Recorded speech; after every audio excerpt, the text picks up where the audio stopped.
So are you ready for the sequel? Donald Trump dominating in Super Tuesday states and setting the stage for a long-anticipated 2024 rematch against President Biden.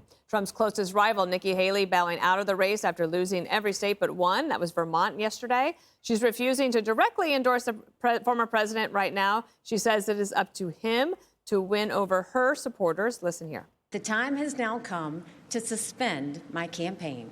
It is now up to Donald Trump to earn the votes of those in our party and beyond it who did not support him. And I hope he does that.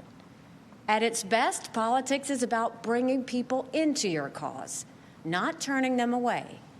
And our conservative cause badly needs more people. This is now his time for choosing. And Trump seems to be taking her up on that suggestion. He's inviting Haley supporters to, quote, join the greatest movement in the history of our nation, while stressing that President Biden is the enemy. They call it Super Tuesday for a reason. This is a big one. We're going to do something that, frankly, nobody's been able to do for a long time. He's the worst president in the history of our country. There's never been anything like what's happening to our country.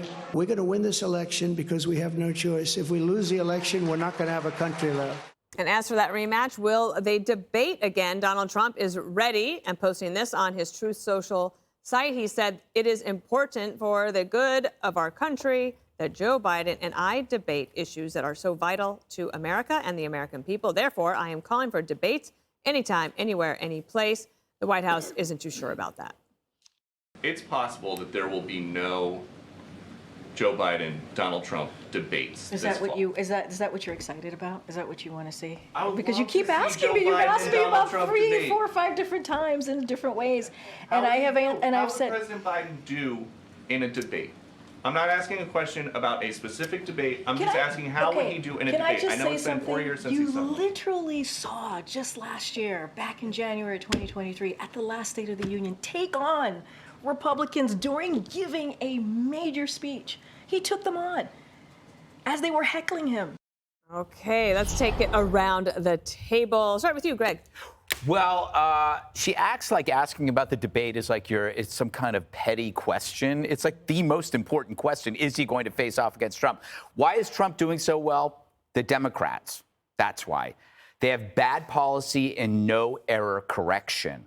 Because to correct an error in their policy means that you have to admit to agreeing to something that the other side might have been pushing. So you can't be for a strong border because you already said it was a moral evil. So you've assigned that belief a costume of bigotry. Therefore, you painted yourself in a corner. And it's not just the border. It's crime. It's gender affirmation therapy.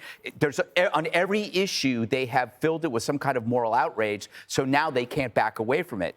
Also, Trump is excelling because of this message discipline. And how did that happen? The Democrats. They gobbled up all this extra free time that Trump had with court filings and lawsuits. 91 indictments created the best political campaign going because it's narrowed Trump's focus and it's forced him to keep him on message just because of time constraints. So thank you, Democrats, for doing what Republicans have been trying to do for years, which is keep Trump focused. The only thing that you know about Trump is everything. No stone is left unturned, right? The most transparent, vetted, grilled candidate in history. The opposite is Biden. The only thing you know about Joe is that he's not in charge. And after that, it's pretty much of a mystery. They won't even tell you who's calling the shots. Instead, they laugh at your concerns. We'll talk about that. As he hobbles around in a cloud of confusion, hoping that you won't notice. What did you notice from last night? Well, it was a good night for Donald Trump, and I'm going to predict that in a couple weeks you are going to see Nikki Haley down at Mar-a-Lago with her thumbs up. Because that's how this always ends. You do the pilgrimage, whether it's McCarthy, Musk, DeSantis, they always wind up down at Mar-a-Lago, standing next to the big guy, and that's how you have to unify the country. What does Nikki Haley want is the question. They have to unify, so what does she want? She's going to have to endorse. The endorsement's not going to come for free. Does she want to be on the ticket? Does she want Secretary of State? Do you need to even give her either of those things? And so you have to calculate who are Nikki Haley's voters? You discard the Democrats, you discard the never-Trumpers, so what are you left with? You're left with traditional Republicans, moderate Republicans, or your more urban, college-educated Republicans. And you have to grab them. So does Nikki Haley's endorsement deliver those voters? Can she persuade those voters? And I would just ask anyone who didn't vote for Donald Trump and who voted for Nikki Haley, Joe Biden's a security threat. You're going to vote for Joe Biden, who's let our country be invaded, because you don't like how Donald Trump makes you feel? People have to stop worrying so much about how they feel and figure out what the country is actually doing. Donald Trump didn't hurt anybody for 4 years. He hurt their feelings. That's not a reason not to vote for him. She is not going to play spoiler and not endorse. If she wants a future in the Republican Party, she has to endorse. Well, and she said, I'm just interrupt, because this morning she said, I've never not supported the nominee. Right, but she has to negotiate because she has leverage right now. It's how she's going to use that leverage. Donald Trump, when he was running in 2016, laid everybody out and then stomped on their graves because he was running as an outsider. Now he's running as a former incumbent. He's got to be the big tent guy, so he's got to bring Nikki in with class, and I expect him to do that. Harold, what about the Democrats providing what Greg was saying, which is the disciplined Donald Trump that you've seen this time around? Obviously, there's lots of experience. I was thinking that 2020 is not necessarily so much a rematch as it is between the two people. It feels more like 2016 than 2020. Interesting. So good to be back with everybody. You did a great job last night. Oh, you did a great job. Of the coverage. You did. Everybody. No, you did a great job. It was a. So I differ just slightly in this regard. Let me tell you where I agree. What a surprise. Tell you where I agree first off. First, it was a great night for President Trump. He was able to consolidate his support. He was able to squeeze out the other person running in less than 24 hours in Governor Haley. The enthusiasm gap for Republicans across the Super Tuesday states was noticeable, not to mention the fact that President Biden saw a lot of uncommitted vote. You saw thousands and thousands in a lot of states where the margin was just that uncommitted vote the last time. So the Democrats are going to have to figure out how you up that enthusiasm. And three, I thought last night his speech on one level was good for him. Now, the sides that are challenging, I think, for both of them, both he and Mr. Biden. Dana and I disagreed last night in one regard. I think it's incumbent upon President Trump to reach out vigorously to Governor Haley and her supporters. When you're the winner, I think the magnanimous Trump, the night he won Iowa, was the best I saw him after a win. He talked about Governor Haley, talked about Governor DeSantis, and talked about bringing his party together. Whatever party you're in, you have to do that. Last night, I thought Dana gave, where I agree with Dana, you gave him great advice on the kind of speech you would have written and the speech you wish he could have delivered, or one he might have been able to deliver on top of what he said, which was to look in the camera and ask for a debate, to look in the camera and talk about Black Americans and Hispanic Americans and every American in rural and urban settings coming to his campaign. He didn't quite do that.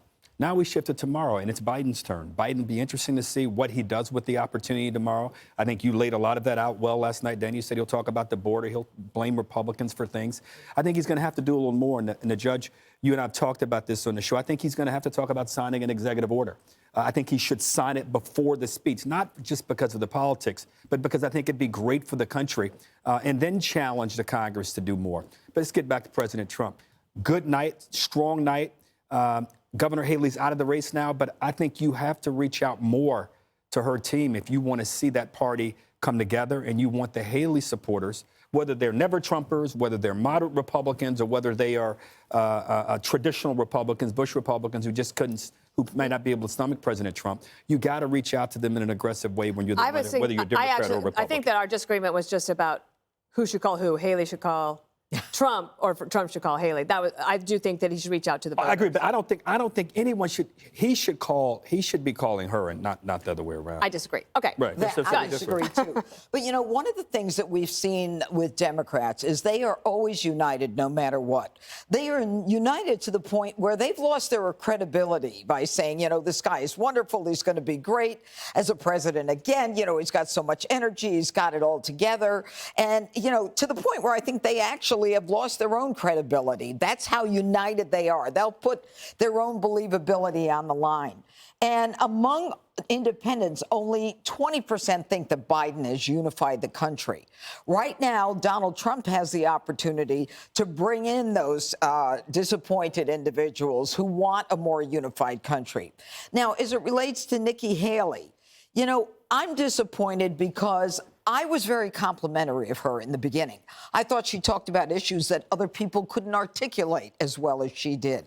And then all of a sudden, she became Chris Christie. All of a sudden, she was just hitting Trump anytime she could. And, you know, if you recall, I think it was in the 2020 election, McCain took a long time, I think Ari Fleischer made this point, to come out and endorse Bush. And that was one of the closest elections. And I think if she takes too long, then I think it's going to hurt. Right. And so the question is, who reaches out? I honestly think that Nikki Haley, to me, is like Liz Cheney. She's gone so far over the edge in destroying Donald Trump that I don't know that there's a lot of hope. But with Donald Trump, anything is possible, and he knows what he's got to do to win.